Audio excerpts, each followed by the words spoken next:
Praise the Lord. परमेश्वर के नाम की स्तुति हो। In Galatians chapter 1, गलतियों के पत्री पहला अध्याय we read about the calling. हम बुलाहट के बारे में पढ़ते हैं। And coming to second chapter, और जब हम दूसरे अध्याय में आते हैं we understand why Paul believed or accepted the calling. और हम ये बात को समझते हैं कि पौलुस ने क्यों परमेश्वर को स्वीकारा और विश्वास किया। And by the end of this time, or और 15 minutes, और इस 15 मिनट के अंतिम समय तक we should also understand why we don't accept God's call. और हमें ये समझना जरूरी है कि हम क्यों कई बार परमेश्वर की बुलाहट को नहीं समझते हैं। One major reason for it is और एक मुख्य कारण ये है, faith in Christ should not be hypocritical. हमारा जो विश्वास मसीह में है वो एक ढोंगी जैसा नहीं होना चाहिए। The word grace means charis. और अनुग्रह का मतलब होता है कैरिस। The word charis, whoever accepted this word and understood this word, जिस किसी ने भी इस शब्द को समझा या स्वीकारा है, they fought for it.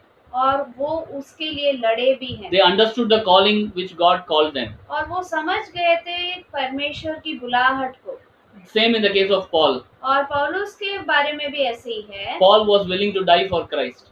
पौलुस परमेश्वर यीशु मसीह के लिए मरने के लिए भी तैयार था। Same thing with Saint Augustine also. और सेंट अगस्टिन के जीवन में भी ऐसे ही था। He fought the Roman doctrines. और वो रोमियोस के सिद्धांतों के लिए लड़ा। He was willing to die for that. और उसके लिए मरने के लिए भी वो तैयार था।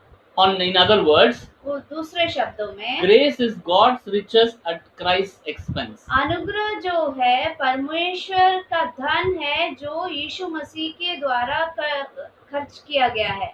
I repeat it, grace is God's riches at Christ's expense. और अनुग्रह जो है परमेश्वर का एक धन है जो यीशु मसीह के द्वारा खर्च किया गया है। That is why in Galatians chapter 2 verse 20 and 21, और इसीलिए गलीतियों के पत्री दूसरा अध्याय उसका 21 और 22 वाक्य में Paul says like this, पौलुस इस प्रकार कहता है, I have been crucified with Christ. मैं यीशु मसीह के साथ क्रूस पर लटकाया गया। It is no longer I who live, but Christ who lives in me, and the life I now live in the flesh, I live by the faith in the Son of God, who loved me and gave himself for me. अब मैं जीवित ना रहा पर मसीह मुझ में जीवित है, और मैं शरीर में अब जो जीवित हूँ तो केवल उस विश्वास से जीवित हूँ जो परमेश्वर के पुत्र पर है, जिसने मुझसे प्रेम किया और मेरे लिए अपने आप को दे दिया। Whoever understands faith, और जो कोई विश्वास को समझता है, this will be the fashion statement. और यही उसका भी वाक्य होगा। I have been crucified with Christ. It is no longer I, but Christ who lives in me. मैं मसीह के साथ क्रूस पर चढ़ाया गया हूँ, अब मैं जीवित ना रहा पर मसीह मुझ में जीवित है। Paul knew what was his former life. और पौलुस जानता था कि उसकी पिछली जिंदगी कैसी थी। After encounter, what was his life? और परमेश्वर यीशु मसीह के साथ जब सामना हुआ तो उसके बाद उसका जीवन कैसे था वो जानता है। And now he says in 1 Corinthians chapter 15 verse 10. और अब वो कहता है पहले कुरिन्थियों 15 अध्याय verse 10. 10वां वाक्य। The verse goes like this. वचन इस प्रकार है। 15 verse 10. But by the grace of God I am what I am. And his grace toward me was not in vain. On the contrary, I worked harder than any of them, though it was not I, but the grace of God that is within me. पहला कुरिन्थी 15 अध्याय उसका 10वां वाक्य, परंतु मैं जो कुछ भी हूँ परमेश्वर के अनुग्रह से हूँ, उसका अनुग्रह जो मुझ पर हुआ वह व्यर्थ नहीं हुआ, परंतु मैंने उन सब से बढ़कर परिश्रम भी किया। तो भी यह मेरी ओर से नहीं हुआ परंतु परमेश्वर के अनुग्रह से जो मुझ पर था। Paul recognized the grace that was bestowed on him. पौलुस को समझ में आ गया उस अनुग्रह के बारे में जो उससे दिया गया था परमेश्वर की ओर से। Therefore he was willing to dedicate his life. और इसीलिए वो अपने जीवन को भी देने के लिए तैयार हो गया। Whenever we talk to a Christian, जब हम एक मसीह से बात करते हैं, their understanding about Christian life will be measured by how they know grace. और उनके मसीही जीवन के बारे में हम समझ सकते हैं जब उनके अनुग्रह के समझ के बारे में हम जब समझेंगे। If they have understood the word grace properly, अगर यदि एक मसीह ने अनुग्रह शब्द को सही रीति से समझ लिया है तो they will not take that word for granted. और वो फिर उस शब्द को एकदम सरल रीति से नहीं लेंगे। And definitely, if they have taken it properly, और यदि उन्होंने निश्चय ही सही रीति से उस शब्द को लिया है तो a Christian will say that it is no longer I who live, but Christ lives in me. तो फिर वो मसीह भी इस प्रकार कहेगा कि अब मैं नहीं, मेरे में मसीह जीवित है। There are two misconceptions that man has about grace. और दो गलत बात चिंताएं हैं मनुष्य के मन में अनुग्रह के बारे में। The first one is पहली बात, the moral ill desert of man. नैतिक बीमारी जो है मनुष्य के जीवन में। We live in a very scientifically driven world, हम बहुत ही आधुनिक जीवन में जीते हैं। and when material wealth increases, और जैसे ही भौतिक बातें बढ़ती है our moral value decreases. और हमारी नैतिक बातें घटती जाती है। So man thinks that तो मनुष्य इस प्रकार सोचने लगता है his habits that he acquires is not a problem. और उसकी जो आदतें उसमें है वो एक रुकावट का कारण नहीं होगा या समस्या का कारण नहीं होगा। And he justifies small mistakes. और वो छोटी छोटी बातों पर, छोटी छोटी गलतियों का भी वो न्याय करने लगता He है। assumes that he is very good at heart. और वो बहुत ये मन में सोचने लगता है कि मैं तो मन से बहुत ही अच्छा हूँ। And not only that, a modern man thinks that और ये केवल ये ही नहीं, एक आधुनिक मनुष्य ये भी सोचता है God will not mind about small things. और परमेश्वर तो ये छोटी छोटी गलतियों के मेरे बारे में नहीं सोचेगा। My dear brothers and sisters, ये मेरे प्रिय भाई बहनों, let us understand a modern man's heart is an unbelieving heart. और हम ये बात समझे कि एक आधुनिक मनुष्य का मन जो है वो अविश्वासी मन है।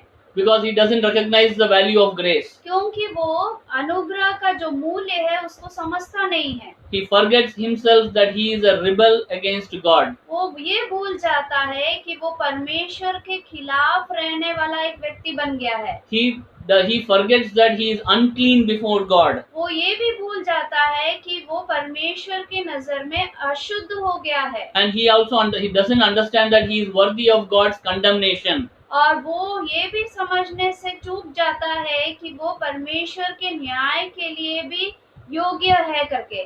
Paul recognized this. और पौलुस इस बात को समझता है। That is why Paul says, it is no longer I, but it is Christ who lives in me. इसीलिए पौलुस यहाँ पर कहता है कि अब मैं नहीं, मसीह मुझ में जीवित है। The second misconception is और दूसरी जो गलतफहमी उसमें है, the retributive justice of God. और जो परमेश्वर की जो दंडनीय न्याय जो है, Man has a misconception. और उस दंडनीय न्याय के बारे में मनुष्य की सोच में गलत है। We should understand that our God is a God who seeks justice. और हमें ये समझना बहुत जरूरी है कि हमारा परमेश्वर जो है वो न्याय परमेश्वर है। He doesn't take injustice for lightly. और वो न्याय को बिल्कुल सरल रीति से नहीं लेता है। He doesn't take injustice lightly. और अन्याय को सरल रीति से नहीं लेता है। But man, लेकिन मनुष्य जो है, he turns a blind eye to all his wrongdoings. और वो उसमें एक अंधापन आ जाता है गलत बातों को करते करते। He tolerates others' sins also. और यहाँ तक कि वो दूसरे मनुष्य की गलतियों को भी सह लेता है। You know why it happens? आप जानते हैं क्यों ऐसा होता है? Because we ourselves live in sin. क्योंकि हम भी उस पाप में रहते हैं। And we accept our own sin. और हम अपने खुद के पापों को भी मान लेते हैं कभी कभी। And we also justify others' sin saying that it can be an accident. और हम इस वजह से दूसरों की गलतियों को भी हम न्याय करके बैठ जाते हैं। Even in the family, यहाँ तक कि एक परिवार में भी parents hesitate to correct their children. आजकल के माता पिता अपने बच्चों को सही करने के लिए या फिर उनकी गलतियों को देखकर बताने के लिए भी पीछे हटते हैं। Even teachers in the school do not correct children. और यहाँ तक कि जो स्कूलों में शिक्षक लोग हैं वो भी गलतियों को ठीक करने के लिए हिचकिचाते हैं। We have beautiful words to justify the mistakes of children. और हमारे पास बहुत अच्छे अच्छे शब्द होते हैं या विशेषण शब्द होते हैं बच्चों की गलतियों को देने के लिए। And not only that, और केवल ये ही नहीं, we have come to a point when we accept antisocial behavior. और हम ऐसे एक समय तक आ जाते हैं कि हम सामाजिक Yes.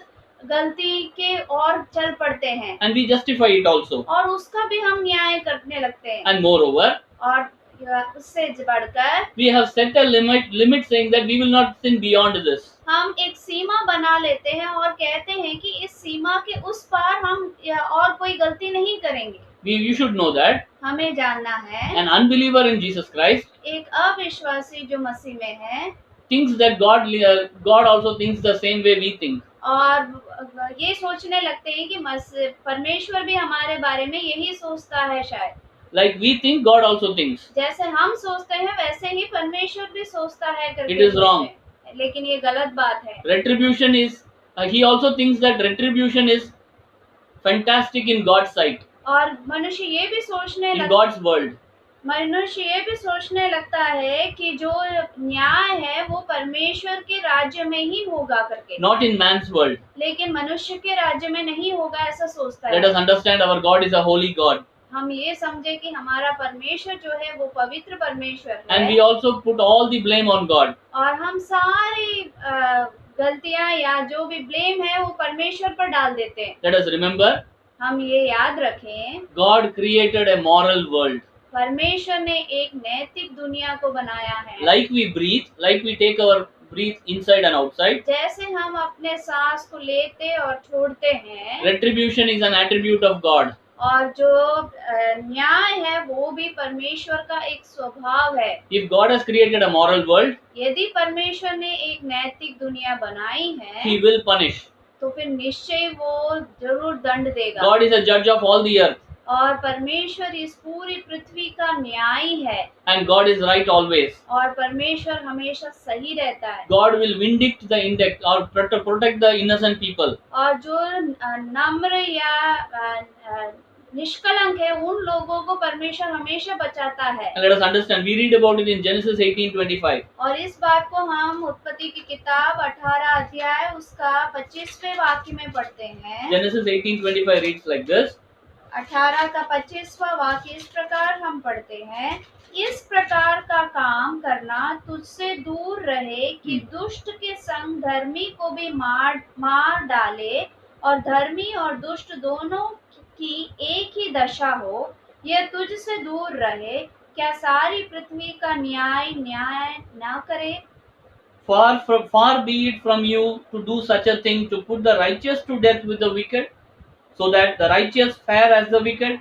Far be that from you. Shall not the judge of all the earth do what is just?